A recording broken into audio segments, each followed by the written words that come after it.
আজকের আলোচনাটা একটা খুব কমন প্রশ্ন নিয়ে, যারা প্রতি মাসে অল্প অল্প করে জমাতে চান তাদের মনে প্রায়ই আসে এসআইপি করব নাকি আরডি। আমাদের কাছে একটা আর্টিকেল আছে যেখানে এই দুটো অপশনকে নিয়ে বেশ ভালো বিশ্লেষণ করা হয়েছে। তো চলুন একটু গভীরে যাই, বোঝার চেষ্টা করি কোনটা কার জন্য ভালো হতে পারে, নিজের আর্থিক লক্ষ্যের সাথে মিলিয়ে যাতে ঠিকঠাক সিদ্ধান্ত নেওয়া যায়। ঠিক বলেছেন। এটা খুব সাধারণ একটা প্রশ্ন। নিয়মিত ইনভেস্টমেন্টের জন্য দুটোই বেশ জনপ্রিয়, কিন্তু এদের চরিত্র ধরনটা একদম আলাদা। আর্টিকেলটা এই ব্যালেন্সটা বুঝতে সাহায্য করে, একদিকে লাভের আশা আর অন্যদিকে ঝুঁকির চিন্তা। একদম। প্রথমে এসআইপির কথাই ধরা যাক। আর্টিকেল বলছে হিস্টোরিক্যালি রিটার্ন কিন্তু বেশ ভালো, লম্বা সময়ে 12% থেকে এমনকি 30%ও হতে পারে। হ্যাঁ, এই রিটার্নের অঙ্কগুলো আকর্ষণীয় অবশ্যই। তবে হ্যাঁ, মনে রাখতে হবে এটা পুরোপুরি মার্কেট নির্ভর, বাজারের ওঠানামার ওপর নির্ভরশীল। ঠিক। আর এখানে নির্দিষ্ট কোনো ম্যাচিউরিটি নেই। নিজের যখন সুবিধা টাকা রাখা বা তোলা যায়, সপ্তাহে, মাসে, 3 মাসে, যেমন ইচ্ছে। আর সবচেয়ে বড় কথা বোধহয় চক্রবৃদ্ধি সুদের ব্যাপারটা, তাই না? লাভের ওপর লাভ। হ্যাঁ, ওই পাওয়ার অফ কম্পাউন্ডিং। তবে ওই যে বললেন 12% থেকে 30%, ওটা তো একটা বিরাট রেঞ্জ। আর 30%টা কিন্তু বেশ ব্যতিক্রমী, খুব ভালো মার্কেট কন্ডিশনে হয়তো সম্ভব। আসল কথাটা হলো এই বেশি রিটার্নের সম্ভাবনার সঙ্গেই কিন্তু বাজারের ঝুঁকিটা জড়িয়ে আছে। লাভ নিশ্চিত নয়, কমতেও পারে। ঠিক। কিন্তু ওই যে নমনীয়তার কথা বললেন, লিকুইডিটি, দরকার পড়লে টাকা সহজে হাতে পাওয়া, সেটা একটা বড় সুবিধা। আর চক্রবৃদ্ধি সুদ, হ্যাঁ, ওটাই তো লম্বা সময় বড় সম্পদ বানাতে সাহায্য করে। আপনার মুনাফাও আবার মুনাফা কামাতে শুরু করে। 12 থেকে 15% গড় রিটার্ন ধরাটা হয়তো একটু বেশি বাস্তবসম্মত লম্বা মেয়াদের জন্য। আচ্ছা, এবার তাহলে একটু আরডির দিকে তাকাই। রেকারিং ডিপোজিট, এখানে তো রিটার্নটা ফিক্সড, তাই না? হ্যাঁ, একদম। বছরে মোটামুটি ধরুন 60% থেকে 9% মতো। ঝুঁকি বলতে গেলে নেই, কারণ এটা বাজারের ওপর নির্ভর করে না। ঠিক, এটাই এর মূল আকর্ষণ, নিরাপত্তা আর নিশ্চিত রিটার্ন। কিন্তু এর কিছু নিয়ম আছে, যেমন একটা নির্দিষ্ট সময়ের জন্য টাকা রাখতে হয়, 6 মাস থেকে 10 বছর এরকম। একটা লক ইন পিরিয়ড থাকে। আর টাকা জমা দিতে হয় প্রতি মাসেই। মেয়াদ শেষের আগে যদি টাকা তুলতে হয় তখন একটু পেনাল্টি লাগে বা সুদের কিছুটা ক্ষতি হতে পারে।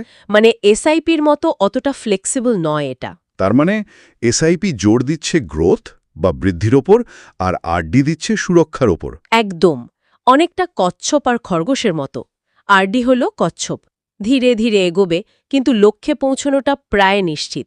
আর এসআইপি হল খরগোশ, জেতার সম্ভাবনা বেশি, রিটার্ন অনেক বেশি হতে পারে, কিন্তু পথে ঝুঁকিও আছে, থামতেও পারে, পিছিয়েও যেতে পারে। আর্টিকেলে একটা দারুণ তুলনা দেওয়া আছে, কিন্তু ওটা বললে মনে হয় পার্থক্যটা আরও পরিষ্কার হবে। হ্যাঁ, বলুন না। যদি কেউ ধরুন মাসে 1000 টাকা করে 25 বছর ধরে ইনভেস্ট করেন, লম্বা সময়, তাহলে 12% গড় রিটার্ন ধরলে এসআইপিতে জমতে পারে প্রায় 18.9 লক্ষ টাকা। 18.9 লক্ষ? 1000 টাকা প্রতি মাসে থেকে? হ্যাঁ, আর অন্যদিকে 7% সুদে যদি আরডি হয়, তাহলে জমবে প্রায় 6.8 লক্ষ টাকা। ওহ, পার্থক্যটা তো অসম্ভব হিউজ, বিশাল। তবে হ্যাঁ, আবারও মনে করিয়ে দেওয়া দরকার, এসআইপির ওই 12% বা তার থেকে বেশি রিটার্নটা কিন্তু একটা অনুমান, বাজারের ওপর নির্ভর করবে। অবশ্যই, ওটা একটা গড় অনুমান। প্রতি বছর 12% নাও হতে পারে, কোনো বছর বেশি, কোনো বছর কম, এমনকি নেগেটিভও হতে পারে। কিন্তু আরডির 7%টা প্রায় নিশ্চিত, যদি ব্যাংক ঠিক থাকে। এই তুলনাটা আসলে দীর্ঘমেয়াদে চক্রবৃদ্ধি সুদের ম্যাজিকটা দেখায়, কিভাবে ছোট পার্থক্য লম্বা সময় এত বড় হয়ে যায়। কিন্তু সিদ্ধান্ত নেওয়ার সময় শুধু অঙ্ক দেখলে হবে না, নিজের ঝুঁকি নেওয়ার ক্ষমতা কতটা সেটাও খুব জরুরি, আর মানসিক শান্তিটাও। তাহলে সারসংক্ষেপ করলে কি দাঁড়ায়? যদি কেউ বাজারের ঝুঁকি নিতে রাজি থাকেন, একটু বেশি রিটার্ন চান আর লম্বা সময়ের কথা ভাবছেন, তাদের জন্য এসআইপি একটা ভালো অপশন হতে পারে। এর ফ্লেক্সিবিলিটি, নমনীয়তা আর চক্রবৃদ্ধি সুদের সুবিধা আছে। আর যদি নিরাপত্তা আগে, নিশ্চিত রিটার্ন চান, একটা নির্দিষ্ট মেয়াদের প্ল্যান আছে, তাহলে আরডি একটা নির্ভরযোগ্য সরল রাস্তা, বাজারের টেনশন নেই। একদম। তাই শেষ পর্যন্ত নিজের লক্ষ্য কি, কতদিনের জন্য বিনিয়োগ আর কতটা ঝুঁকি নিতে পারবেন এইগুলো ভেবেই সিদ্ধান্ত নেওয়া উচিত। ঠিক। আর আর্টিকেলটাও শেষে মনে করিয়েছে মিউচুয়াল ফান্ড বা এসআইপিতে বাজারের ঝুঁকি থাকে, তাই ভালো করে জেনে বুঝে নামা দরকার। হ্যাঁ, রিসার্চটা খুব জরুরি। এখানে আরেকটা জিনিস ভাবার আছে কিন্তু। কি বলুন তো? আমরা তো এসআইপি আর আরডির তুলনা করলাম, কিন্তু এর বাইরে গিয়ে ভাবলে একজন মানুষের ঝুঁকি নেওয়ার ক্ষমতা, সেটা কি সারা জীবন এক থাকে? মানে ধরুন 20 কোঠায় যতটা ঝুঁকি নেওয়া যায় 50-এ গিয়েও কি ততটাই নেওয়া যায় বা উচিত? আর এই পরিবর্তনটা কি ভবিষ্যতের বিনিয়োগের সিদ্ধান্তকে এই এসআইপি বা আরডির বাইরেও অন্য কোনো দিকে নিয়ে যেতে পারে? এটা নিয়েও কিন্তু ভাবা যেতে পারে। Interesting point.